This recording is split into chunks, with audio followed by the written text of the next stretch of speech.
Happy Monday, everybody. I'm just back with some more daily numerology. Today is February 6, 2023, and in our inner world we have a 6, in our outer world we have a 15. Okay, so here we are. I always do, like, I've changed how I do things, right? So I do a numerology oracle deck pull. And then I also have like an angel oracle deck pull that I use to help guide me in the readings, okay? They just kind of give me more insight on the vibrations in the current time, the current energy, right? So yesterday, with this full moon still doing its thing today, right? So watch out for those emotions, be aware of those emotions, and the changes, okay? Now, some changes, they could be positive changes. I didn't really focus on that because it seemed like the things that I have read, it seemed that, it could be like an out of a surprise change. Okay. And I also read about the moon that it was about, because it was in Leo, there's a lot about the courage and having the courage to know that you have that courage, and that courage helps in those changes that we talked about yesterday, and being able to adapt to the best of your ability, and also focusing in on your life force, right? Which helps keep you in balance. So the 6, right? Our 6 is about love and compassion and harmony and balance. That's what the 6 is about. I was explaining to somebody how the cycles work, or how the numbers work, like as they go, and I used like a flower as an example.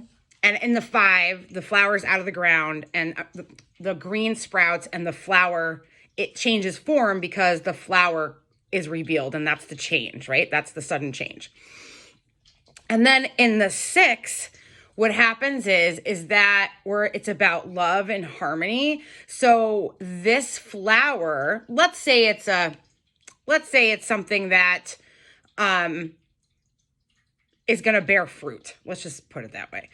And so this 6 is about showing love, compassion, and balance to that growth to enable that fruit to come forth. Okay. It's about giving the plant that, or giving yourself that, and understanding that through that love, compassion, and that balance, what we're going to gain from that is abundant, okay? Which takes us through the cycle. The 7, if we were talking about a flower, we're giving it love and compassion, then we get to the 7, the plant just is. It is now existing and is just letting itself be. And then the 8, we get our fruit, right? Right? And then the 9 is we take our fruit off, we come to a conclusion, we learn a lot about how we planted that flower, how the lessons that we learned to get what we needed from it. And then we plant the seed again to see, and we've learned from the past cycle. So now our plant's going to bear more fruit the next cycle. It's kind of like that idea. So in this 6 today, there's a couple things. The 6 also represents the Lover's card in the tarot. Okay. And it's about love. But the love comes from the harmony and balance of energies. That's what it comes from, which is associated with this like life force that I talked about yesterday. It's a big part of it, like a huge part of it. So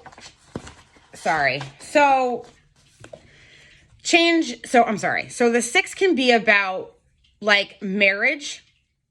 It can be about remodeling.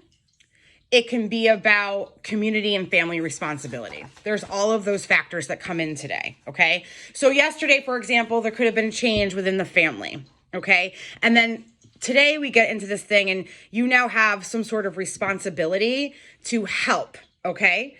And it's best to do so and to not like be aggravated, but it's something like just go forth with like being willing to help.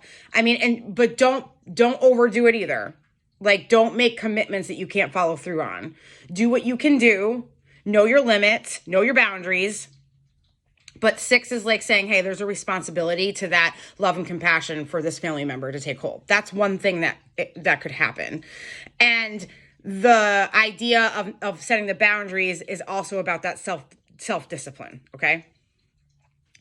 So in the Lover's card, when we get back to like harmony and balance, okay, what happens in that Lover's card is that it's the positive and negatives, it's the conscious and subconscious, all right?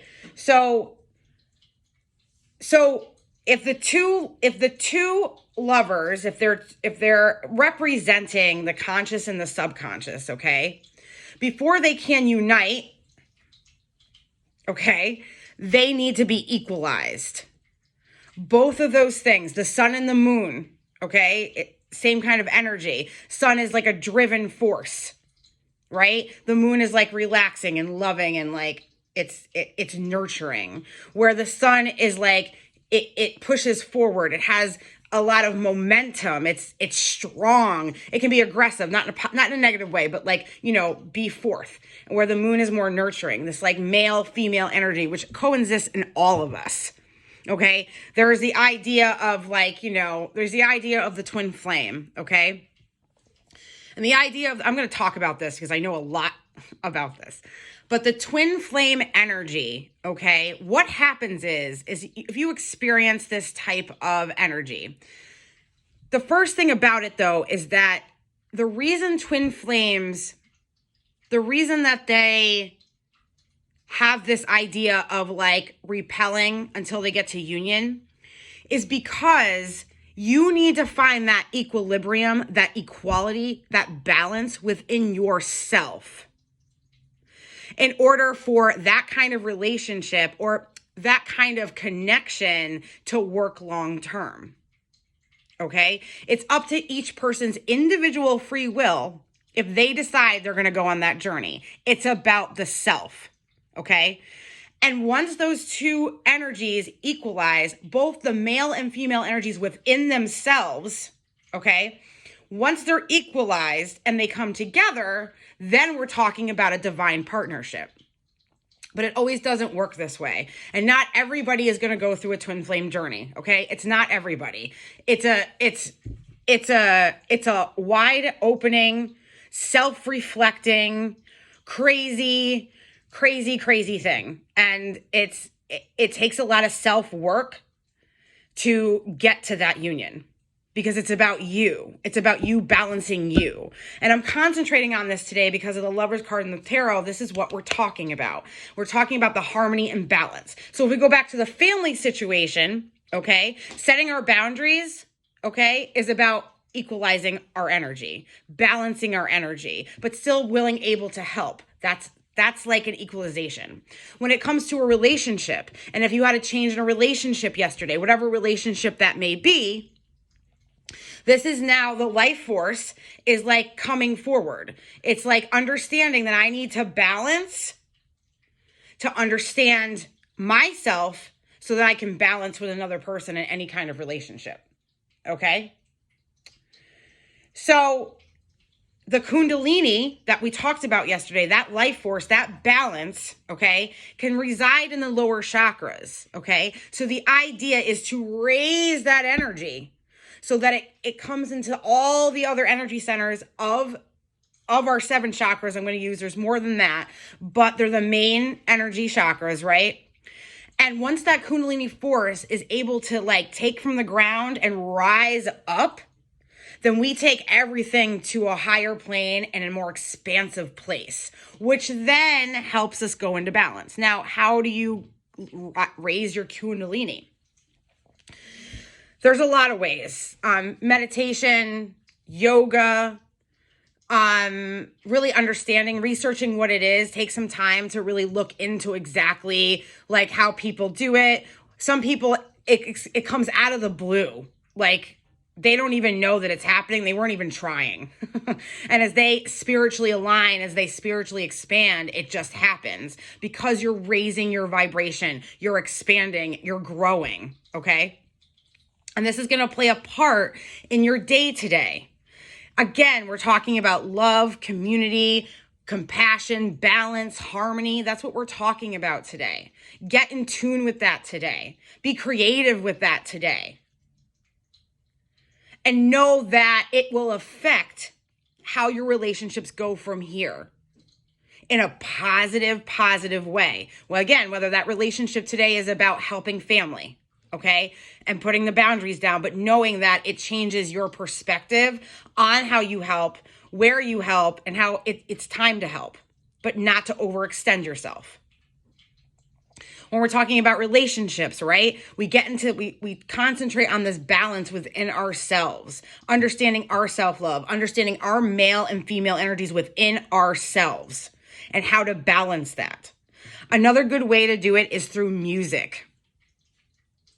We could talk about meditation music. There's like hertz, right? That change the vibration of our body. There's sound healing through quartz bowls, through Tibetan bowls. If you go to something online, you can watch something. If you know somebody, you know what I mean? That is another way to help balance, raise the Kundalini. Music is very important. It feeds our soul. It is a language, just like the numbers. And so this can also help bring everything into balance. And whether you're contemplating on what help you have to put out to your family today, you know, the 6 is also about your home, but that's the idea. It's about your family, community, and your balance within your home, bringing all of that with love, finding balance, and nurturing that all around you. The 6 wants you to balance in love so that you can nurture everything, and it wants you to stay balanced. Okay, and then on the outside, we have this 15, which reduces down to a 6, right? And the 15 is also about the Kundalini force. It really is. And it's about discernment. Discernment is a major part of the 15. So it's that idea where the discernment to not chain ourselves to situations where we're burning the candle on both ends, right? It's what I just talked about. The 15 is reflecting back on you to use discernment in your situation, creating that balance, coming into a place of love and harmony with yourself so that you can help others. It's that discernment. It's coming to that place. That's reflecting back on you today. Okay? And discernment really is important because it allows us to have truth and integrity. Okay? It also can allow us to surrender and release as well, because maybe there's something imbalanced within us that needs to go. It allows us to kind of like, we're in discernment. It kind of allows us to retreat, take a minute, see what's going on. You know what I mean?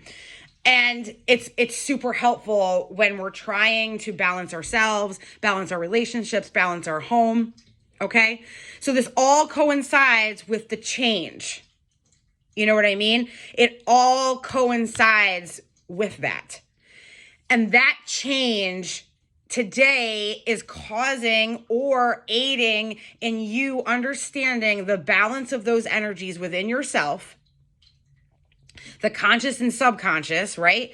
Really activating that life force, trying to have something that helps raise that Kundalini, which then in return is going to help any relationship, commitment, the home. It's going to bring it into a harmony and balance. That is the energy of today. It is a gift, the energy. It's just up to you how you use it. And that's how the energy is every day. Where our perspectives decide where we go. Our perceptions decide where we are in our emotional bodies, okay?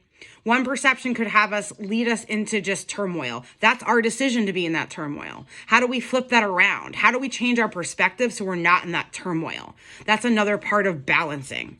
And this is how we can harness this energy, or we can't. We really need to look into ourselves for that balance, because when we balance, we are good with our discernment. And when we're talking about not commitments and community, but we're talking about relationships, the other side of it, the lovers chord, the lovers, right? Two balanced energies, equalized energies. When they come into union, there is a beautiful symbiotic energy there that allows the relationship to be honest, have integrity, and come from a place of just balance and being able to give and take and give in a different kind of way. This sets us up for any type of relationship in our lives. Sorry this is so long, guys. I really felt compassionate about this. And listen to some music. It could be really helpful. All right. I hope everybody has an amazing Monday. And I may see you tomorrow. I may not. I fly out to... No, I'll see you tomorrow. I'll do this before I fly out. I leave for Vegas tomorrow. So I don't know where Tuesday through Sunday is going to go. But if I have a chance, I'm going to totally do it. If I don't, I don't. You know what I mean? But I'll see you. I'll see you when I see you. All right. Have a great Monday, everybody. Bye.